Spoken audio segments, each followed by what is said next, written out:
Um incêndio destruiu minha casa e tudo que eu tinha aos 65 anos. Quando fui em busca de ajuda e abrigo na casa do meu filho, ele me expulsou aos gritos. Saia daqui, não temos espaço para você. Desesperada, liguei para meu antigo amor da juventude, que não via há 47 anos. Quando ele apareceu na porta do hotel barato onde eu estava hospedada, disse: Finalmente você voltou. Percebi que minha vida estava prestes a mudar para sempre. Mas antes de continuar, confira se você já está inscrito no canal e escreva nos comentários. De onde você está assistindo este vídeo? Adoramos saber até onde nossas histórias estão chegando. Eu acreditava já ter experimentado todos os tipos de sofrimento que a vida poderia oferecer. Estava enganada. Tudo começou numa quinta-feira que parecia igual a qualquer outra. Eu havia planejado ir ao supermercado após o almoço, mas resolvi tirar um cochilo primeiro. O calor estava realmente sufocante, mesmo dentro de casa com as janelas abertas. Devo ter adormecido profundamente, embalada pelo zumbido monótono do velho ventilador de teto. Foi o barulho de vidro quebrando que me despertou. Por um momento, permaneci deitada, confusa, tentando entender o que estava acontecendo. O ar parecia estranho, denso, pesado. Quando abri os olhos, vi uma névoa acinzentada pairando no quarto. Meu primeiro pensamento foi que estava sonhando, mas então senti o cheiro. Fumaça. Levantei-me num sobressalto, o coração batendo tão forte que parecia querer escapar do peito. Abri a porta do quarto e fui recebida por uma onda de calor e fumaça que me fez recuar, tossindo violentamente.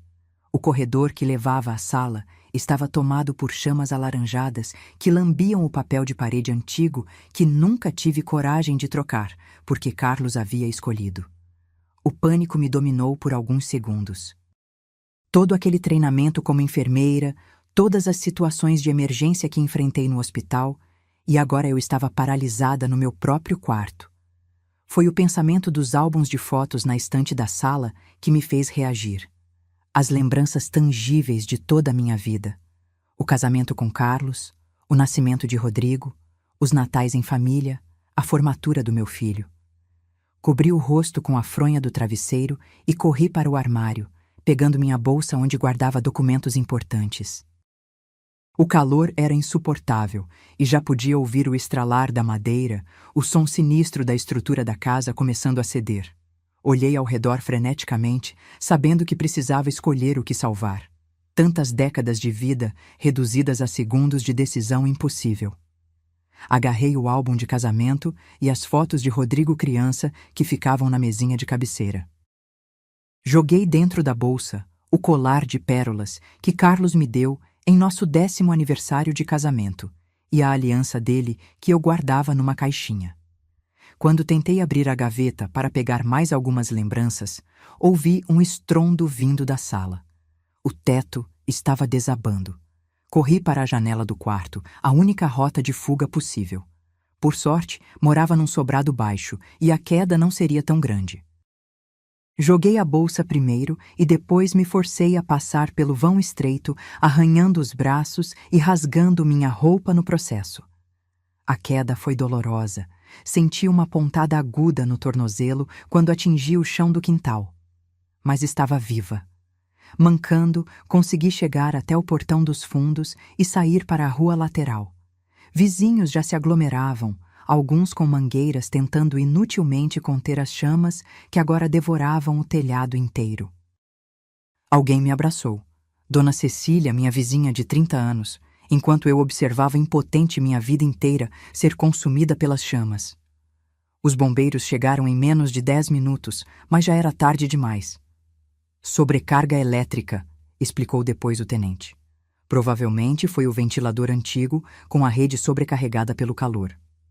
4 horas depois, onde antes ficava minha casa, restava apenas uma carcaça enegrecida e fumegante. 4 décadas de memórias reduzidas a cinzas em menos de 1 hora. Passei aquela noite na casa de Dona Cecília, que insistiu para que eu ficasse o tempo que precisasse. Seu marido, seu Antônio, trouxe um chá com um pozinho para acalmar, que imagino ter sido algum tipo de calmante. Sentada na cama de hóspedes deles, examinei os poucos tesouros que consegui salvar. O álbum de casamento estava chamuscado nas bordas, mas as fotos estavam intactas. Carlos sorria para mim através do tempo, jovem e cheio de vida, nada parecido com o homem debilitado pelos derrames que cuidei nos últimos anos. Foi ali, olhando para aquelas fotos à luz fraca do abajur emprestado, que tomei a decisão de ligar para Rodrigo. Meu filho morava em Campinas, a menos de 2 horas de distância, com a namorada Luísa. Eles estavam juntos há 3 anos, embora eu só a tivesse encontrado 4 ou 5 vezes. Ela era bonita, educada, uns 15 anos mais jovem que Rodrigo, e sempre me tratou com uma polidez distante que nunca evoluiu para a verdadeira afeição. Peguei o celular com as mãos ainda trêmulas. Era quase meia-noite, mas uma emergência como essa justificava a ligação tardia. Rodrigo atendeu no quarto toque, a voz pastosa de quem foi acordado. Mãe, aconteceu alguma coisa? Quando contei sobre o incêndio, houve um momento de silêncio chocado. Depois vieram as perguntas preocupadas, sobre ferimentos, sobre o que tinha sido perdido, sobre o seguro. Disse a ele que precisava de um lugar para ficar enquanto resolvia a situação com a seguradora, apenas temporariamente. Claro, mãe, ele respondeu após uma hesitação quase imperceptível. Venha amanhã, vamos dar um jeito. Aquele pequeno intervalo antes da resposta deveria ter me alertado, mas naquele momento, exausta e em choque, só senti alívio. Meu filho cuidaria de mim. Apesar de nossa relação ter esfriado nos últimos anos, especialmente após a morte de Carlos, ele ainda era meu filho, meu menino. Não imaginava que a verdadeira devastação ainda estava por vir, e que seria muito mais dolorosa que perder uma casa. Porque há coisas piores que ver suas posses queimarem. Há feridas que nem o tempo consegue cicatrizar completamente. E a rejeição de alguém que você criou, amou e protegeu com cada fibra do seu ser é uma delas. Na manhã seguinte, seu Antônio me levou até a estação rodoviária. O tornozelo ainda doía, mas conseguia andar mancando levemente. Minhas posses se resumiam agora a uma mochila emprestada contendo 2 mudas de roupa doadas por Dona Cecília, um pouco apertadas, já que ela era menor que eu, o álbum de fotos chamuscado, os documentos que consegui salvar e cerca de R$ 400 em dinheiro que estava na minha bolsa. A viagem até Campinas foi um borrão. Olhava pela janela do ônibus sem realmente enxergar a paisagem. Minha mente alternava entre flashes vívidos do incêndio e um vazio entorpecente. Uma senhora sentada ao meu lado tentou puxar conversa, mas logo percebeu meu estado e me deixou em paz, apenas apertando gentilmente minha mão quando desceu em seu destino. Rodrigo me esperava na rodoviária, impecavelmente vestido como sempre. Meu filho sempre teve essa qualidade, uma apresentação imaculada, como se estivesse posando para uma foto a qualquer momento. Gerente regional de uma grande empresa de seguros, ele tinha alcançado um sucesso que Carlos e eu só podíamos sonhar. Mãe, ele disse, me abraçando brevemente. Seu perfume caro invadiu minhas narinas, contrastando com o cheiro de fumaça que parecia impregnado na minha pele, apesar do banho demorado na casa dos vizinhos. Como você está? Entramos no seu carro importado, um modelo que eu não saberia nomear. Durante o trajeto, Rodrigo manteve uma conversa cuidadosamente superficial, falando sobre o trabalho, sobre o trânsito, sobre qualquer coisa exceto o elefante na sala. Minha situação desesperadora.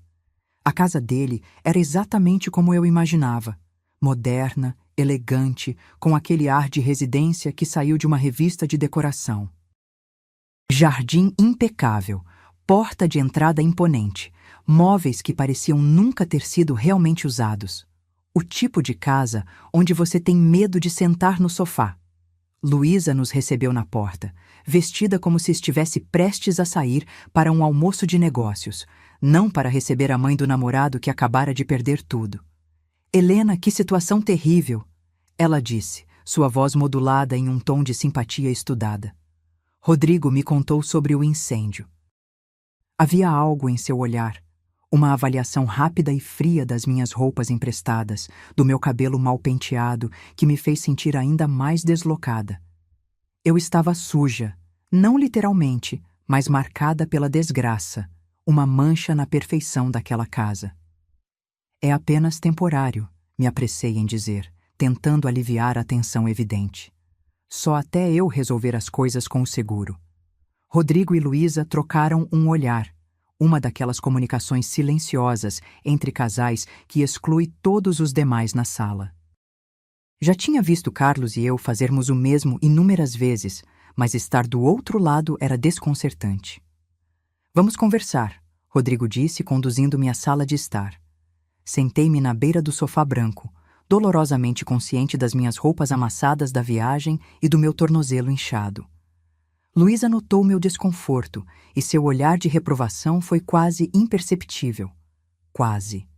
Então, qual é o plano? Rodrigo perguntou, sentando-se na poltrona à minha frente. Não ao meu lado no sofá, onde poderia colocar o braço ao redor da sua mãe em crise, mas à minha frente, como se estivéssemos em uma entrevista de emprego. Bem, o perito da seguradora disse que vai demorar algumas semanas para processar tudo. Talvez um mês, expliquei. Eu esperava poder ficar aqui até lá, só até encontrar um pequeno apartamento ou algo assim. O silêncio que se seguiu durou mais tempo do que deveria. Vi o rosto de Luísa mudar. Vi seu queixo se contrair quase imperceptivelmente. Ela se inclinou e colocou a mão no braço de Rodrigo. Um gesto que parecia de apoio, mas tinha algo de possessivo.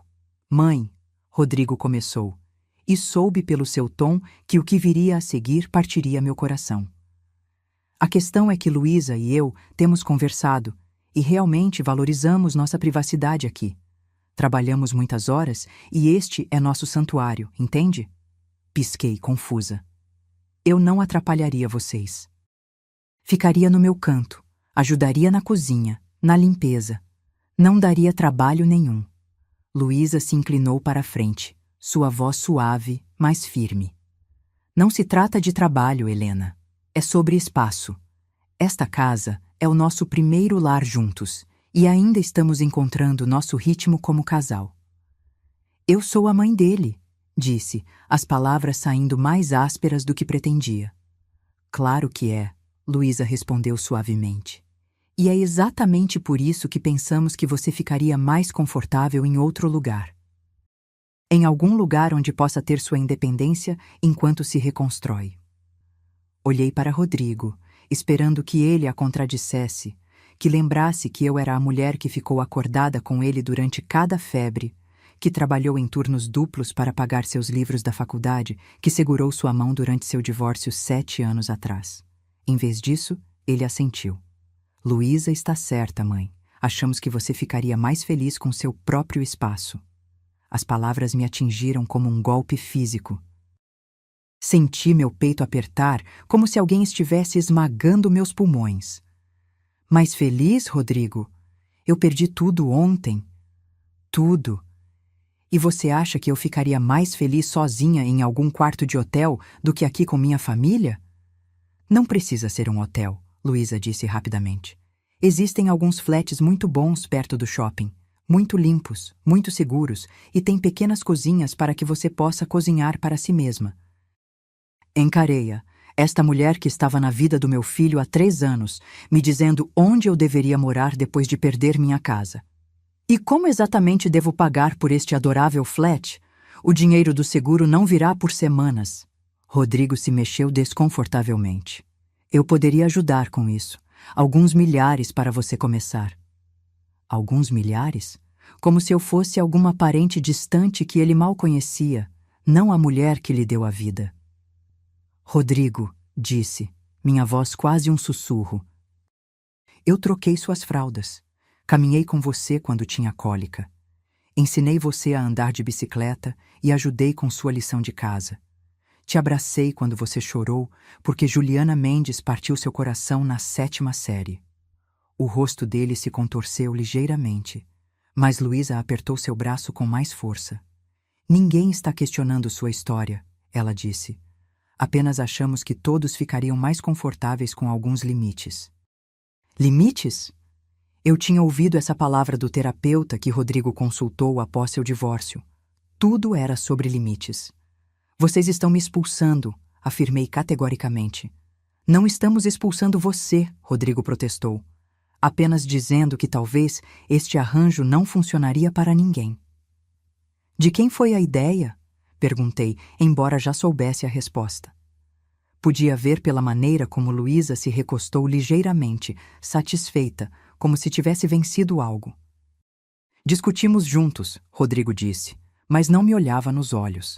Levantei-me lentamente, meus joelhos estalando de uma maneira que me lembrou que eu tinha 65 anos e estava sozinha no mundo. Entendo. Mãe, não seja assim. Estamos tentando fazer o que é melhor para todos. O que é melhor para todos? Repeti as palavras como se estivessem em uma língua estrangeira. O que seria melhor para todos, Rodrigo, é se sua mãe não tivesse que dormir num banco de praça hoje à noite. O rosto perfeitamente maquiado de Luísa se arranjou em uma expressão de preocupação. Você não precisa dormir num banco. Como eu disse, há opções. Olhei ao redor da sala de estar imaculada mais uma vez. Para as fotos de família que incluíam Rodrigo e Luísa, mas nenhuma minha, para os móveis caros nos quais ninguém tinha permissão para realmente viver. Você está certa, disse finalmente. Sempre há opções. Saí daquela casa perfeita e sentei no ponto de ônibus por quase 1 hora, incapaz de decidir para onde ir. Através da janela da frente, podia ver Rodrigo e Luísa conversando, provavelmente sobre como eu estava sendo difícil, quanto drama eu estava trazendo para suas vidas pacíficas. A ironia não me escapou. Tinha passado anos depois que Carlos morreu, dizendo a mim mesma que era forte, independente, que não precisava de ninguém. Agora, quando realmente precisava de ajuda, descobri que a independência é um luxo que só se pode ter quando se tem escolhas. Com meus R$ 400, consegui pagar 3 diárias adiantadas num hotel modesto no centro da cidade. O quarto era pequeno, com um cheiro vago de mofo e uma vista para a parede do prédio vizinho, mas estava limpo e tinha água quente. Sentei na cama de solteiro, olhando para a parede descascada, tentando processar a última vez que me senti tão completamente sozinha. Foi naquele momento de absoluto desamparo que me lembrei do cartão. Um cartão de visitas amarelado pelo tempo que carregava na carteira há quase meio século, macio de tanto ser manuseado. Um cartão que nunca pensei que realmente usaria, de um rapaz que amei quando o mundo era jovem e tudo parecia possível. Miguel Batista, o garoto que prometeu voltar para mim um dia, antes que a vida interviesse e o dia nunca chegasse. Peguei minha carteira surrada e procurei no compartimento secreto onde guardava lembranças especiais. O cartão estava lá, as bordas gastas, a tinta azul desbotada, mas ainda legível. Abaixo do nome, um número de telefone com um código de área que eu não reconhecia. No verso, com minha própria caligrafia juvenil. Para sempre sua H. Eu tinha escrito essas palavras quando tinha 18 anos, acreditando com a certeza absoluta da juventude que Miguel Batista seria o grande amor da minha vida. Ele tinha 19, com cabelo escuro que caía sobre a testa e olhos da cor de café, profundos, quentes, reconfortantes. Trabalhava na loja de materiais de construção do pai depois da escola e sonhava com coisas maiores, com a construção de algo que importasse. Namoramos por quase 1 ano, o que aos 18 parecia uma eternidade.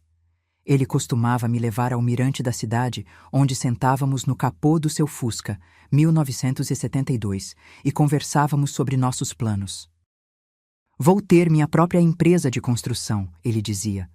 Algo grande, algo que mude a cara das cidades, algo que me torne rico o suficiente para dar a você tudo o que merece. Eu vou voltar para você, Helena. Ele prometeu na noite anterior à sua partida para a faculdade em São Paulo. Vou fazer algo de mim mesmo e então vou voltar e me casar com você. Mas promessas de juventude têm o hábito de se dissipar quando a vida real assume o controle. Ele escreveu cartas no início, cartas longas e apaixonadas, cheias de sonhos e planos. Eu respondia, contando sobre meu curso de enfermagem, sobre meus estágios no hospital, sobre como o esperava, conforme havia prometido. Então as cartas foram ficando mais curtas, menos frequentes. Quando conheci Carlos, 6 meses depois, numa festa de formatura, Miguel parecia um sonho bonito que eu tinha tido uma vez, bom demais para ser real.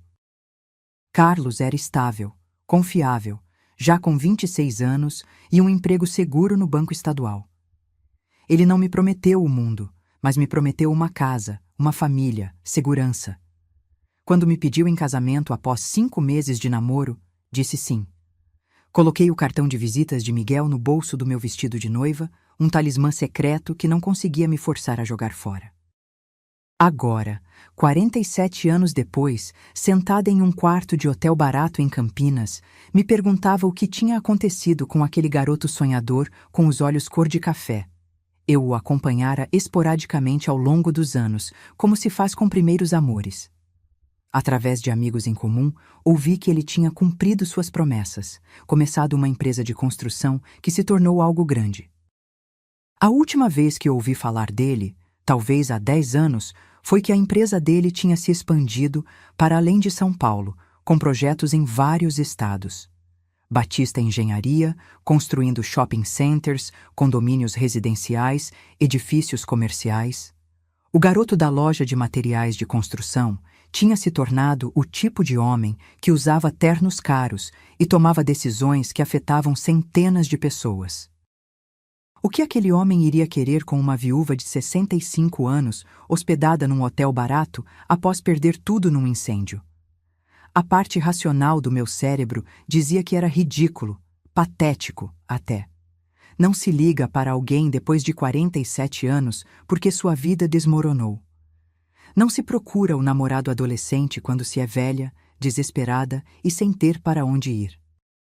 Mas o pensamento racional é um luxo quando você está contando o dinheiro na bolsa e tentando decidir se paga mais uma diária de hotel ou come decentemente naquele dia. Na terceira manhã, não aguentava mais. Minhas costas doíam da cama desconfortável. O tornozelo ainda latejava. E eu tinha gasto quase todo o meu dinheiro em comida e na estadia. Sentei na pequena mesa do café da manhã do hotel, encarando o cartão, minhas mãos tremendo mais do que apenas do frio da manhã. O que eu diria? Oi, Miguel. Lembra de mim? Estou sem teto agora. Você pode ajudar? O número no cartão provavelmente estava desativado, ou tocaria para alguma secretária que me informaria educadamente que o Sr. Batista era importante demais para aceitar ligações de mulheres aleatórias que afirmavam conhecê-lo do ensino médio. Mas, e se não estivesse? E se ele atendesse? Meu coração batia forte enquanto eu discava o número, cada dígito parecendo um passo para fora de um precipício. Tocou uma vez, 2 vezes. Batista Engenharia, Miguel falando. A voz mais grave agora, marcada pelo tempo e pela responsabilidade, mas inconfundivelmente a dele. Depois de 47 anos, eu reconheceria aquela voz em qualquer lugar. Quase desliguei, quase apertei o botão de encerrar chamada e desisti de encontrar qualquer solução. Mas algo em seu tom, algum calor que parecia atravessar o telefone e me envolver como um cobertor, me fez falar. Miguel, aqui é a Helena. Helena Oliveira. Bem, é Helena Almeida agora, mas costumava ser Oliveira.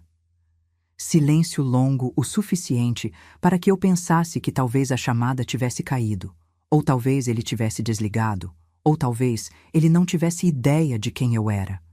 Então, Helena, apenas meu nome, falado como uma prece ou um espanto, como se ele não pudesse acreditar. Sinto muito ligar assim, me apressei, as palavras se atropelando em minha desesperação para explicar antes que ele pudesse desligar. Sei que faz muito tempo e provavelmente não deveria estar ligando, mas não sabia quem mais. Onde você está? Ele me interrompeu, sua voz nítida com preocupação. Estou em Campinas. Bem, num hotel em Campinas, e sei que isso parece loucura, mas minha casa foi destruída num incêndio 3 dias atrás, e meu filho, ele não quer que eu fique com ele, e eu não tenho para onde ir. As palavras saíram em uma torrente, cada uma mais difícil de dizer do que a anterior. Admitir que seu próprio filho a rejeitou era como admitir que você falhou na parte mais fundamental de ser humano. Me dê o endereço, Miguel disse, sua voz agora totalmente profissional. Estou indo te buscar. Você não precisa fazer isso, eu só... Não sei por que liguei, acho que só precisava ouvir uma voz amigável. Helena, seu tom não permitia discussão. Me diga onde você está. Já estou a caminho do meu carro. Pelo telefone podia ouvir o som de uma porta fechando, um motor ligando. Ele estava realmente vindo. Este homem com quem eu não falava há 47 anos estava abandonando qualquer negócio importante que estivesse conduzindo para me resgatar de um hotel barato em Campinas. Dei a ele o endereço. Minha voz mal um sussurro. Miguel, eu pareço... Não sou a garota que você lembra. Eu também não sou, ele disse, e pude ouvir o sorriso em sua voz. Mas estive esperando 47 anos por esta ligação. Passei as 2 horas seguintes num estado de nervosismo que não sentia desde a adolescência. Tomei um banho demorado, usando todos os minúsculos frascos de shampoo e condicionador do hotel. Vesti a melhor das roupas emprestadas, uma saia azul marinho e uma blusa branca simples que, milagrosamente, não estavam muito amassadas. Penteei meu cabelo grisalho, lamentando não ter nenhuma maquiagem para disfarçar as olheiras profundas que as noites mal dormidas tinham deixado. No espelho embaçado do banheiro, vi uma mulher de 65 anos, com linhas de expressão profundas ao redor dos olhos e da boca, pescoço flácido, cabelos que há muito perderam a cor castanha vibrante da juventude. O que Miguel veria quando me encontrasse? Certamente não a garota de 18 anos por quem se apaixonou quase meio século atrás. Sentei na beira da cama, observando os minutos passarem no relógio digital do criado mudo. 10 minutos, 20, 1 hora. Meu estômago se contraía com uma mistura de ansiedade e esperança. E se ele tivesse mudado de ideia? E se ele chegasse, me visse e decidisse que este não era o reencontro romântico que talvez tivesse imaginado? Às 11h45, o telefone do quarto tocou. A recepcionista informou que havia um senhor esperando por mim no lobby. Minhas mãos tremiam tanto que quase deixei cair o telefone ao recolocá-lo no gancho. Peguei minha bolsa e a pequena mochila com meus poucos pertences. Dei uma última olhada no quarto, como se estivesse me despedindo de um amigo que me abrigou nos momentos mais difíceis. Então desci as escadas. O elevador estava quebrado, sentindo cada degrau no tornozelo ainda dolorido. Quando entrei no lobby modesto, vi-o imediatamente. Mesmo de costas, reconheceria aquela postura. Ele estava olhando pela janela que dava para a rua, as mãos nos bolsos de uma calça jeans escura. Seu cabelo, antes negro como a noite, agora era completamente branco, cortado curto e elegante. As costas, mais largas do que me lembrava, cobertas por um suéter cinza que parecia macio e caro. Miguel, chamei, minha voz quase falhando. Ele se virou e, por um momento, o tempo simplesmente parou. Aqueles olhos, os mesmos olhos cor de café que tinham povoado meus sonhos por décadas, se fixaram nos meus com uma intensidade que me deixou sem fôlego. Seu rosto havia mudado, claro. Linhas profundas marcavam a testa e os cantos dos olhos. A mandíbula, antes tão definida, agora estava ligeiramente mais suave. Mas o sorriso, aquele sorriso que tinha o poder de iluminar todo o seu rosto, era exatamente como eu lembrava. Helena, ele disse, e a maneira como pronunciou meu nome fez meu coração saltar como se eu tivesse novamente 18 anos. Ficamos ali, a poucos passos de distância, simplesmente nos olhando. Quanto tempo se passou? Segundos? Minutos? Não saberia dizer. Foi ele quem rompeu o silêncio, dando 2 passos em minha direção. Você está linda, ele disse simplesmente. E comecei a chorar. Ali mesmo no lobby daquele hotel barato, com a recepcionista nos observando curiosamente, desabei completamente. 47 anos de lágrimas reprimidas, 3 dias dormindo em um hotel estranho, uma vida inteira sendo considerada insuficiente. Tudo veio à tona em soluços feios e ofegantes que não conseguia controlar. Ele não disse mais nada. Não tentou me silenciar ou dizer que tudo ficaria bem. Apenas me envolveu em seus braços enquanto eu chorava contra seu peito. Ele cheirava a colônia cara e roupa limpa, a sucesso e estabilidade, a tudo que eu havia perdido e a tudo que nunca tive.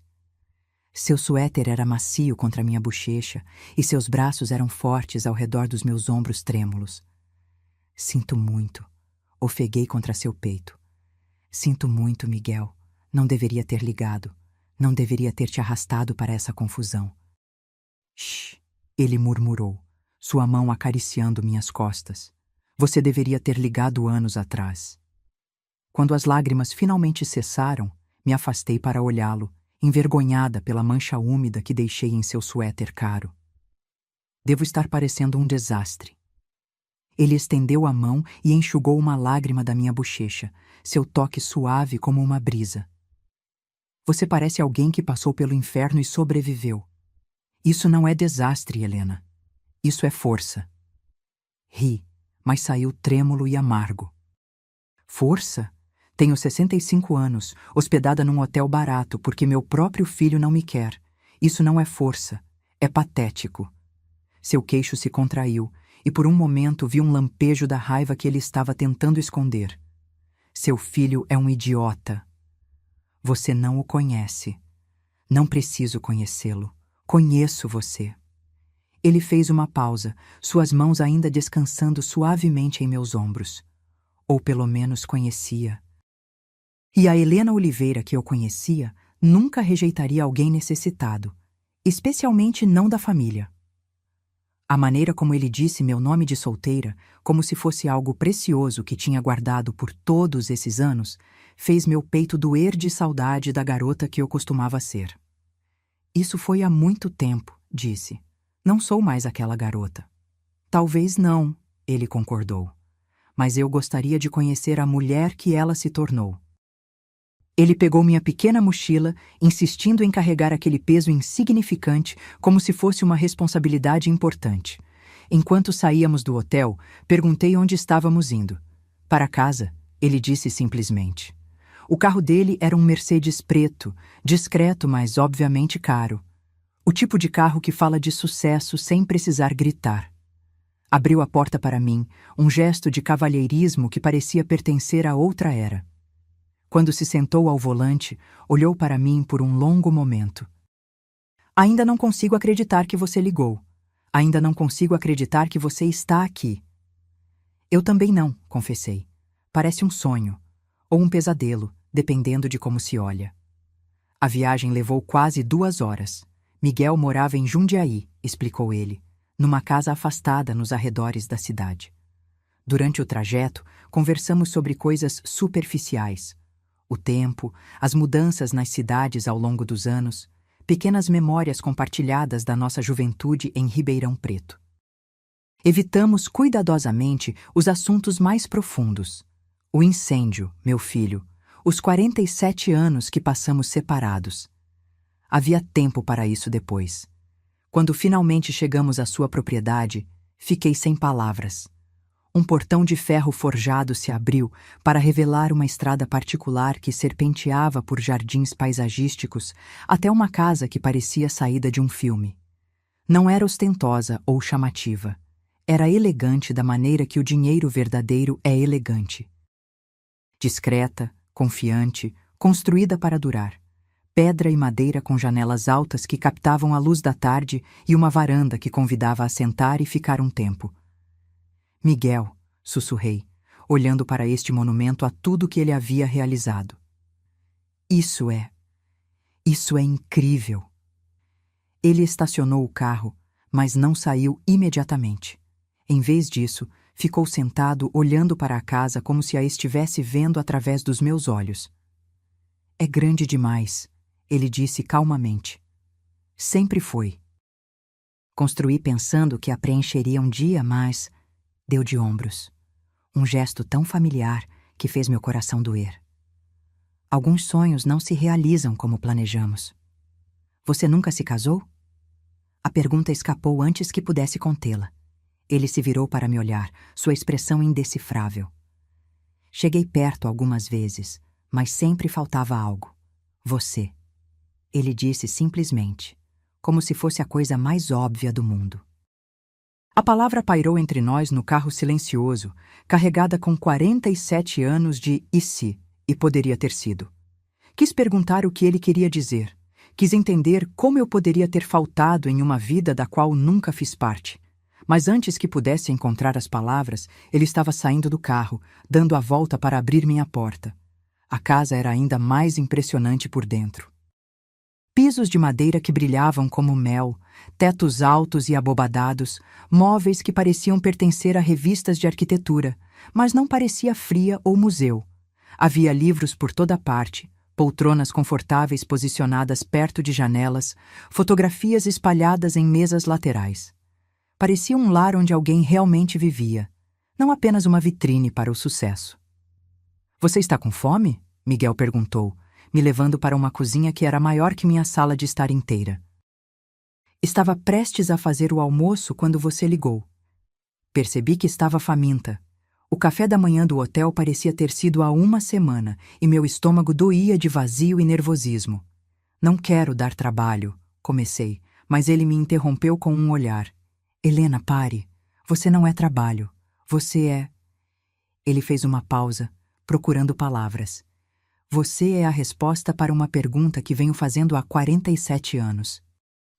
Enquanto ele cozinhava, e ele realmente sabia cozinhar, movendo-se por aquela cozinha enorme com a facilidade de alguém que aprendeu a cuidar de si mesmo, estudei as fotografias espalhadas pela sala. Miguel em cerimônias de inauguração, cortando fitas, apertando mãos de pessoas importantes. Miguel com várias mulheres em galas beneficentes e jantares de negócios, sempre sorrindo, mas nunca parecendo completamente realizado. "Me conte sobre sua vida", ele disse, colocando um prato de risoto perfeitamente preparado à minha frente. "Me conte sobre Carlos, sobre seu filho, sobre tudo que perdi." E contei, durante um almoço que tinha gosto de paraíso depois de dias de comida de hotel. Falei sobre meu casamento com Carlos.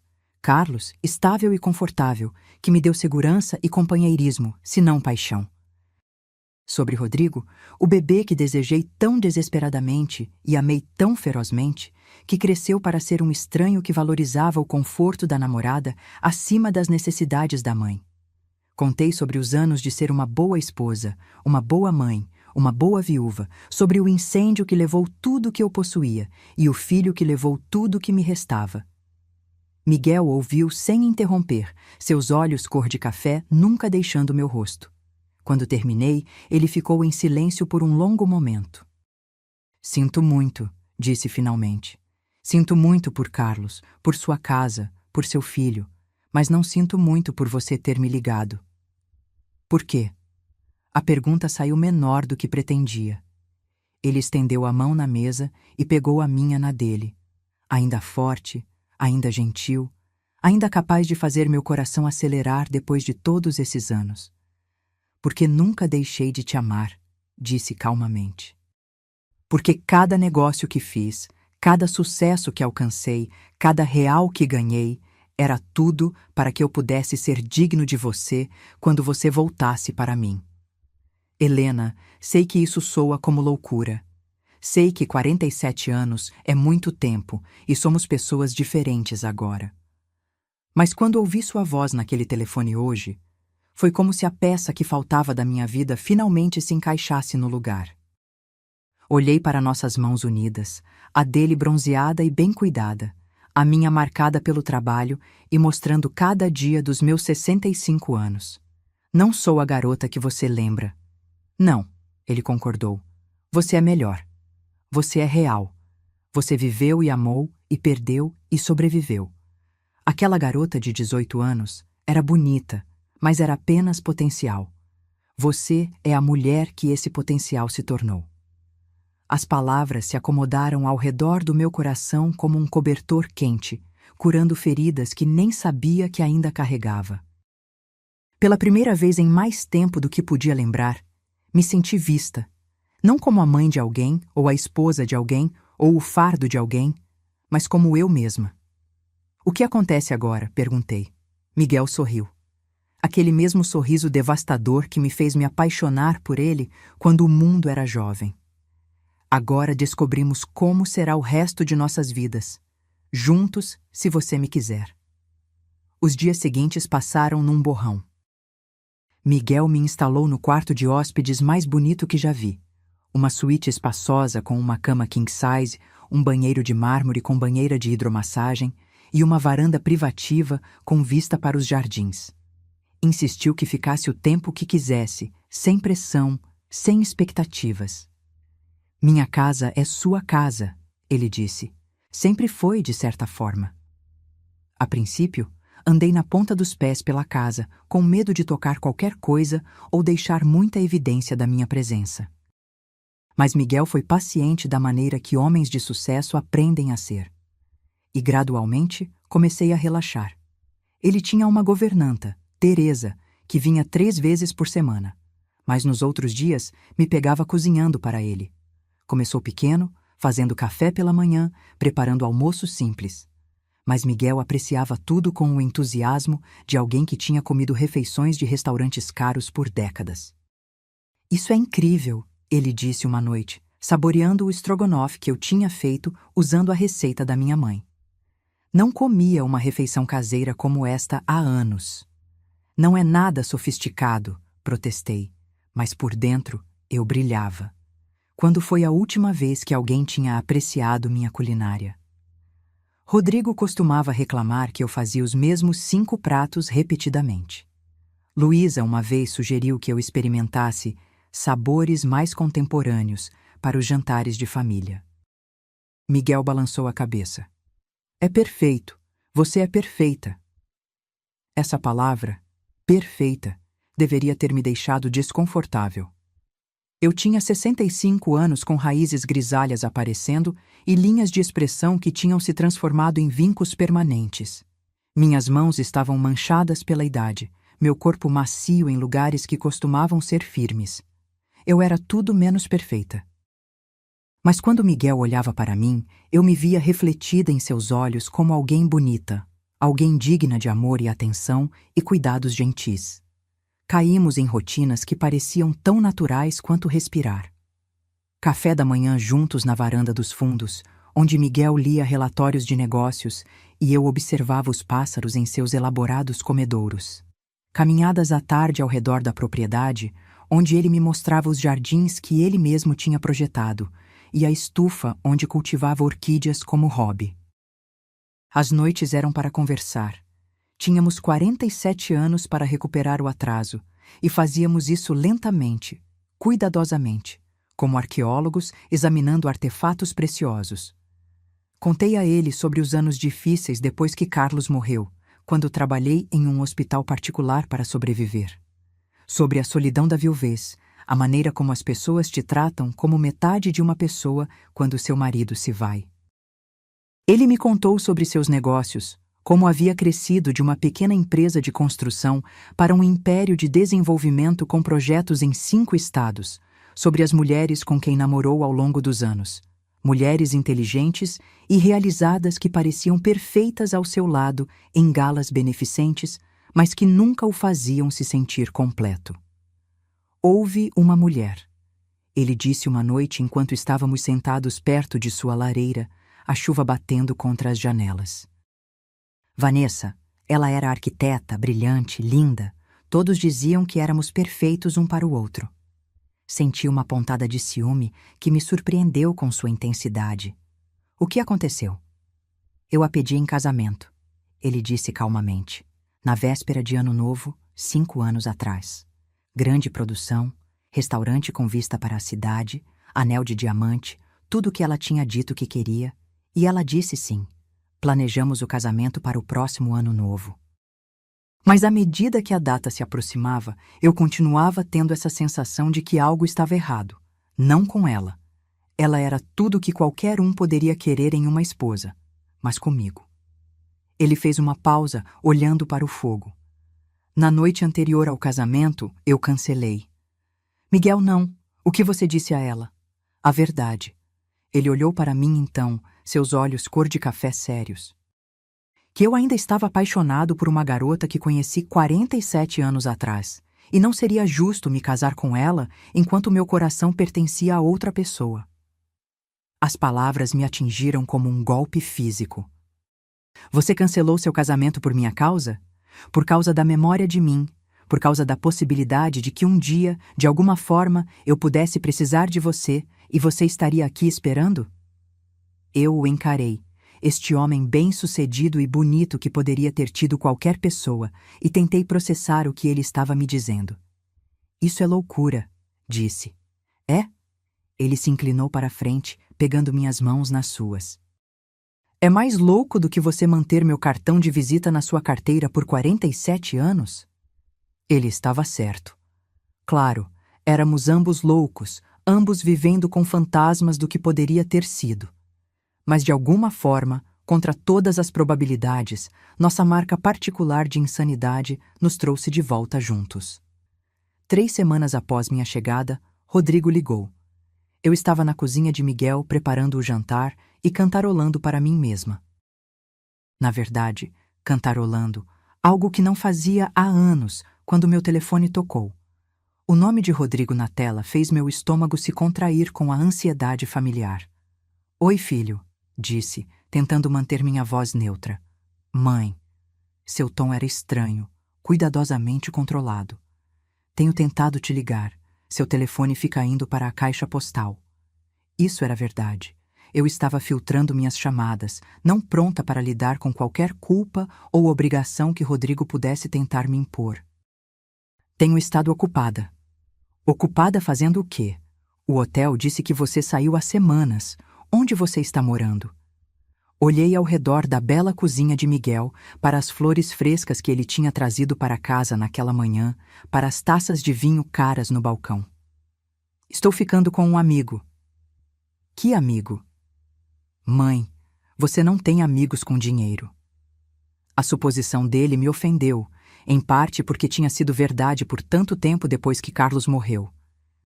Eu tinha deixado a maioria das minhas amizades desaparecer, cansada demais e orgulhosa demais para manter relacionamentos quando não tinha nada a oferecer em troca. Você ficaria surpreso, disse friamente. Houve uma pausa, e pude praticamente ouvi-lo processando essa informação. Mãe, acho que precisamos conversar. Luísa e eu temos discutido a situação e achamos que talvez tenhamos sido muito precipitados. Talvez você pudesse ficar no nosso quarto de hóspedes por um tempo.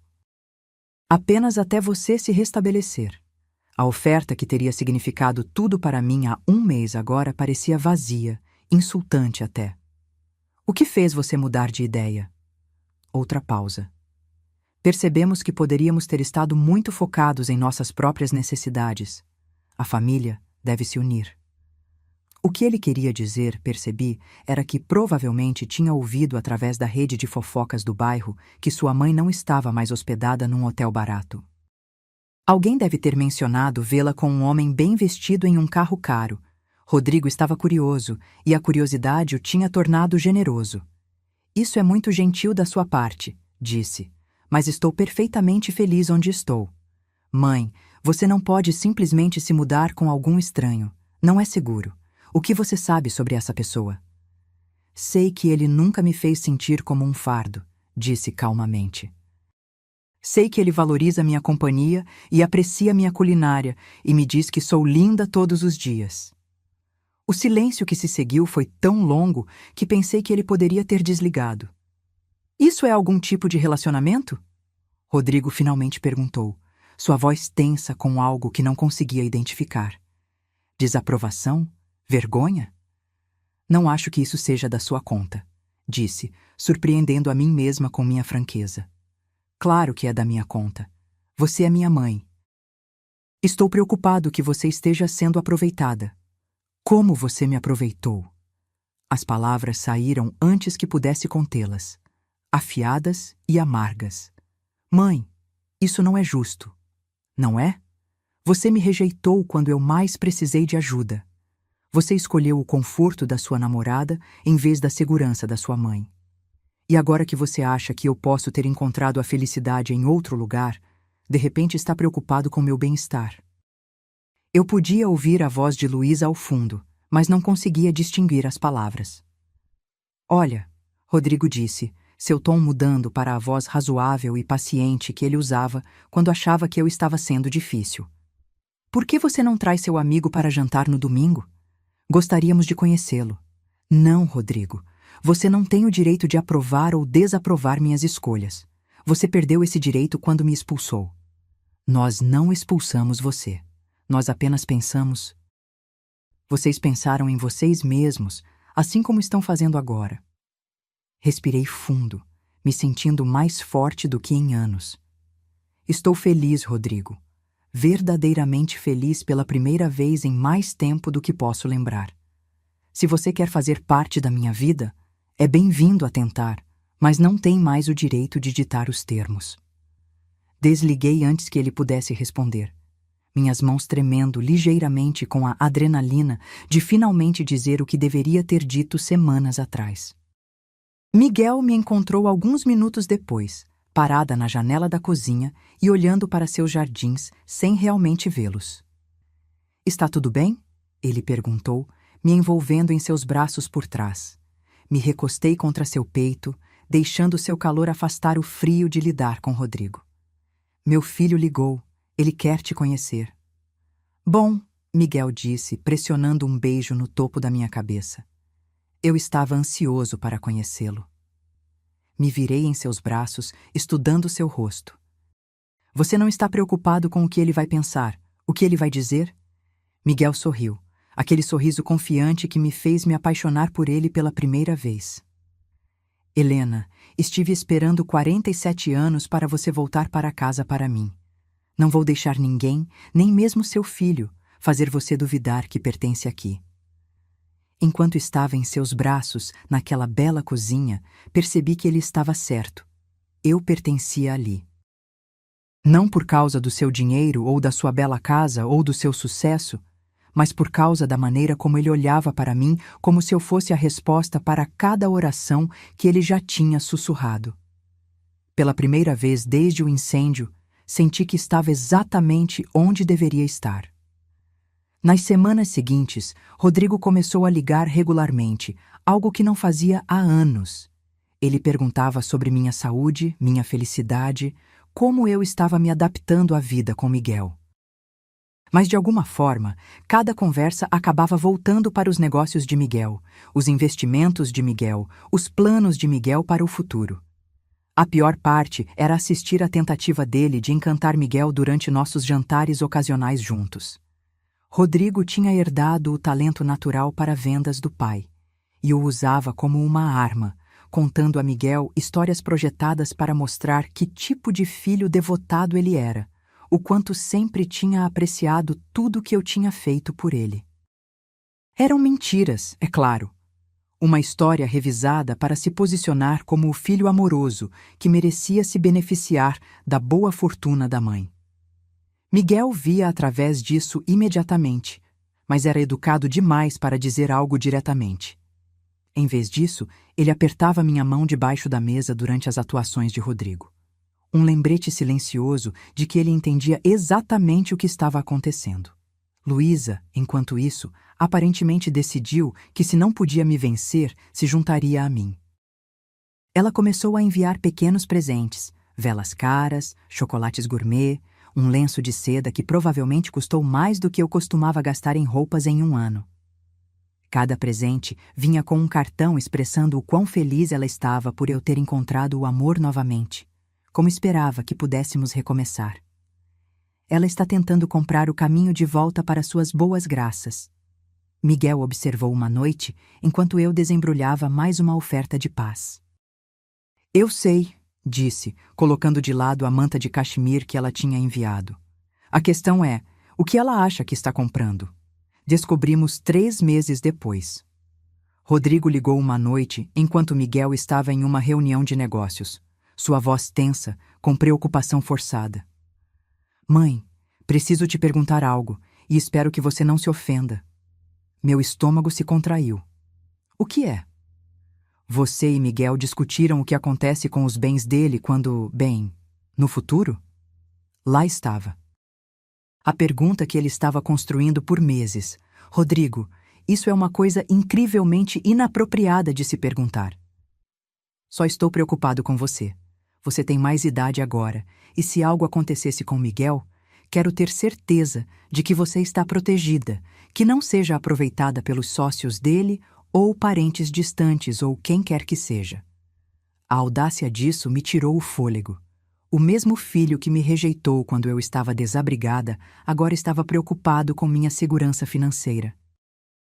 Minha situação financeira não é da sua conta, disse friamente. Claro que é. Você é minha mãe.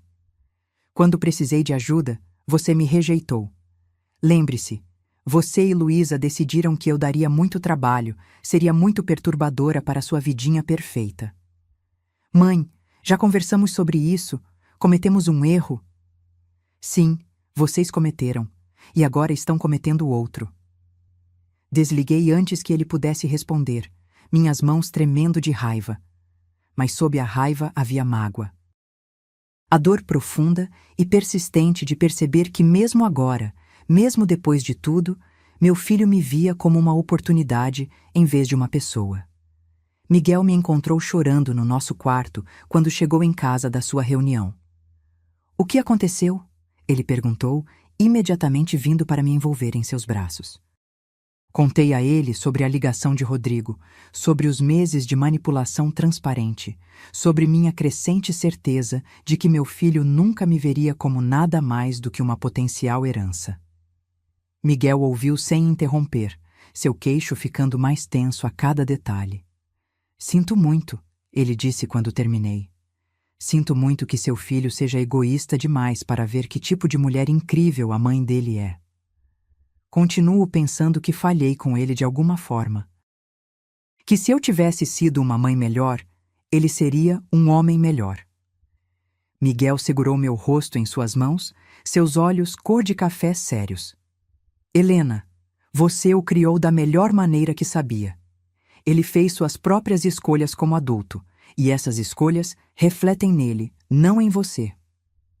2 semanas depois, Miguel convidou Rodrigo e Luísa para nossa casa. Ele não me perguntou primeiro, apenas anunciou no café da manhã que os tinha convidado para o jantar e que havia algumas coisas que precisavam ser ditas. Passei o dia nervosa, incerta sobre o que Miguel havia planejado. Mas quando Rodrigo e Luísa chegaram naquela noite, vi um lado do meu companheiro que nunca tinha testemunhado antes. Miguel Batista, o empresário de sucesso, era formidável de uma maneira que fazia homens adultos reconsiderarem suas posições. Ele era educado, gracioso até, mas havia aço sob a cortesia que teria sido claro para qualquer um que estivesse prestando atenção. Queria conversar com vocês dois sobre Helena, ele disse assim que terminamos o excelente jantar preparado por Teresa e nos mudamos para a sala de estar. Sobre o relacionamento de vocês com ela e sobre certas expectativas que parecem ter se desenvolvido. Rodrigo se mexeu desconfortavelmente. Não tenho certeza do que você quer dizer. Acho que você sabe. A voz de Miguel era agradável, conversacional e absolutamente implacável. Você tem estado muito interessado nos meus negócios, nos meus investimentos, nos meus planos para o futuro. Tem tratado sua mãe com um nível de atenção e preocupação que é notavelmente diferente de como a tratou quando ela realmente precisou da sua ajuda. Luísa começou a falar, mas Miguel levantou a mão. Não terminei. Quero ser muito claro sobre algo. Helena não precisa da sua aprovação para nosso relacionamento, da sua permissão para ser feliz ou da sua proteção contra caçadores de fortuna. O que ela precisa, o que sempre precisou, é que você a ame incondicionalmente, da maneira que ela te amou a vida inteira. O rosto de Rodrigo estava corado de vergonha e raiva. Eu amo minha mãe. Você ama? Porque de onde estou parece que você ama o que acha que ela pode herdar. Você a rejeitou quando ela não tinha nada, e está cortejando-a agora que ela está com alguém com dinheiro. Isso não é amor, Rodrigo. É oportunismo. O silêncio que se seguiu era denso com tensão. Luísa olhava para suas mãos, seu rosto pálido. Rodrigo encarava Miguel com ressentimento não disfarçado. Acho, Miguel continuou calmamente, que você precisa decidir que tipo de relacionamento realmente quer com sua mãe. Se quer fazer parte da vida dela, porque realmente se importa com a felicidade dela, você é bem-vindo aqui a qualquer momento. Mas se você está aqui porque acha que há algo para você nisso, está desperdiçando o tempo de todos. Depois que eles saíram, Luísa praticamente arrastando Rodrigo para fora da porta, antes que ele pudesse dizer algo que piorasse as coisas, Miguel e eu sentamos na sala de estar, de mãos dadas em um silêncio confortável. Fui muito duro? Ele perguntou eventualmente. Pensei sobre isso. Sobre os anos de atender às ligações de Rodrigo por obrigação em vez de alegria. Sobre a maneira como ele me fez sentir como um fardo em vez de uma bênção. Não, disse finalmente. Você foi honesto. Talvez pela primeira vez na vida dele, alguém disse a verdade a ele sobre seu comportamento. Isso foi há 6 meses. Rodrigo liga ocasionalmente agora, mas as conversas são diferentes. Mais curtas, mais genuínas, menos calculadas. Ele pergunta sobre meu jardim, sobre os livros que estou lendo, sobre as aulas de pintura que comecei a frequentar. Ele não pergunta mais sobre os negócios de Miguel. Luísa parou de enviar presentes. Não sei se algum dia teremos o relacionamento próximo que uma vez sonhei ter com meu filho, mas temos algo honesto agora, algo real. E talvez aos 65 anos isso seja suficiente. O casamento não foi nada como o meu primeiro. Quando me casei com Carlos há 45 anos, era tudo sobre o que as outras pessoas esperavam. Vestido branco, cerimônia na igreja, recepção no salão paroquial com um DJ e um buffet tradicional. Convidamos todos que conhecíamos e várias pessoas que nem gostávamos particularmente porque era isso que se fazia. Realizávamos o ritual para a comunidade, não para nós mesmos. Desta vez, Miguel e eu fizemos exatamente o que queríamos. A cerimônia aconteceu no jardim dele, nosso jardim, em uma tarde ensolarada de março, 8 meses depois daquele telefonema desesperado. O juiz de paz era um velho amigo de Miguel, e as únicas testemunhas eram Teresa, a governanta, e Paulo, o sócio e melhor amigo de Miguel por 30 anos. Usei um vestido azul turquesa simples que Miguel disse que realçava meus olhos, e ele usou um terno cinza que o fazia parecer distinto e bonito. Sem alarde, sem ostentação, sem estresse em impressionar ninguém. Apenas 2 pessoas que se encontraram novamente depois de quase meio século, prometendo passar o tempo que lhes restasse juntos. Rodrigo veio ao casamento. Eu tinha debatido se deveria sequer convidá-lo, mas Miguel me convenceu a tentar mais uma vez. Ele é seu filho, disse simplesmente. Você vai se arrepender se não der a ele a chance de fazer a coisa certa. Então, liguei para ele 2 semanas antes da cerimônia. Miguel e eu vamos nos casar, disse sem rodeios. 15 de março às 2h. Você é bem-vindo a vir, mas Luísa não está convidada. O silêncio do outro lado se estendeu tanto que pensei que ele poderia ter desligado. Mãe, ele finalmente disse, você mal conhece esse homem.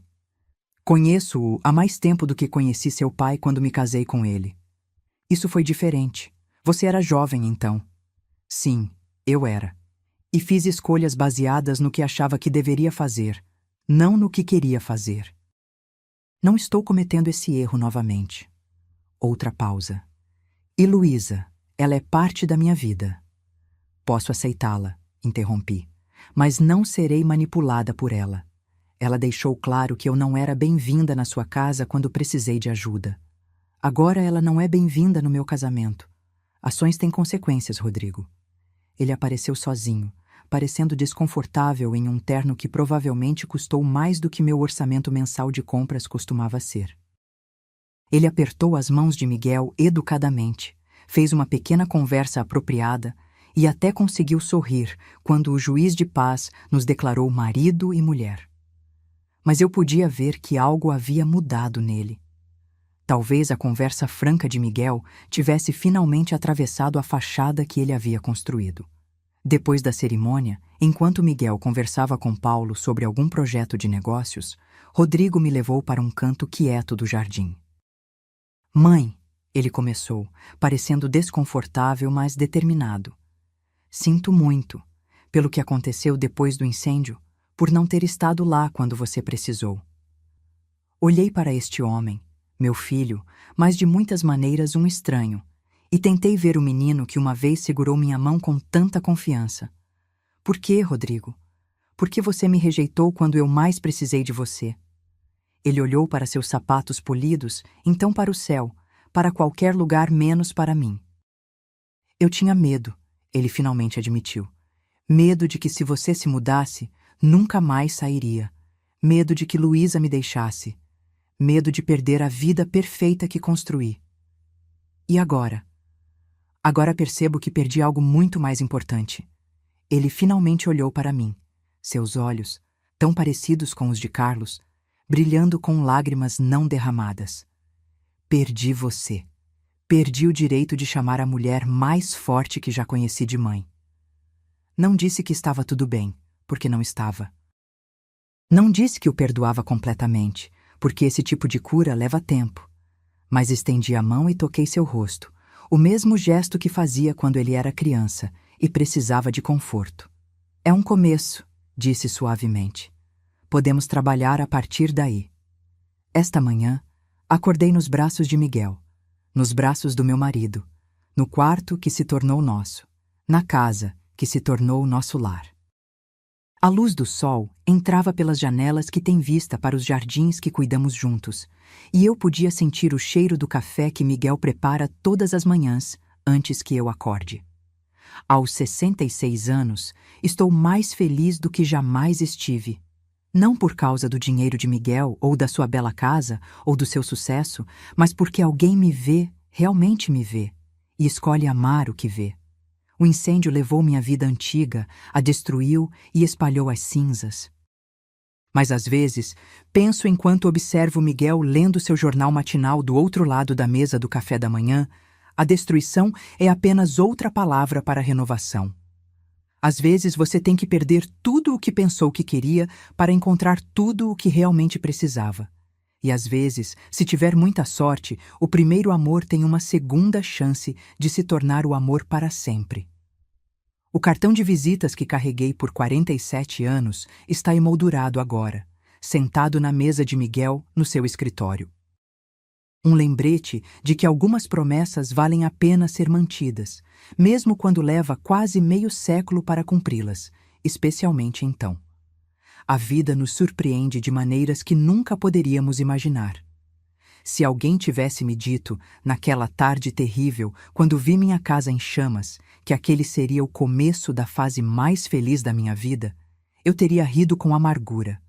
Mas o universo tem seus próprios planos, e às vezes os caminhos mais dolorosos nos levam aos destinos mais belos. Se você está passando por um momento difícil agora, talvez esta seja apenas a primeira página de uma nova história. Uma história de recomeço, de redenção, de um amor que sobrevive ao tempo e às circunstâncias. Porque se aprendi algo nesta jornada, é que nunca é tarde demais para a felicidade encontrar você. Se você gostou da minha história, por favor, se inscreva no canal para mais relatos inspiradores como este. E se puder, considere se tornar um membro para nos apoiar na criação deste conteúdo que toca corações e dá esperança. Compartilhe nos comentários se você já viveu uma história de recomeço ou se conhece alguém que, como eu, encontrou a felicidade quando menos esperava. Obrigada por me acompanhar nesta jornada.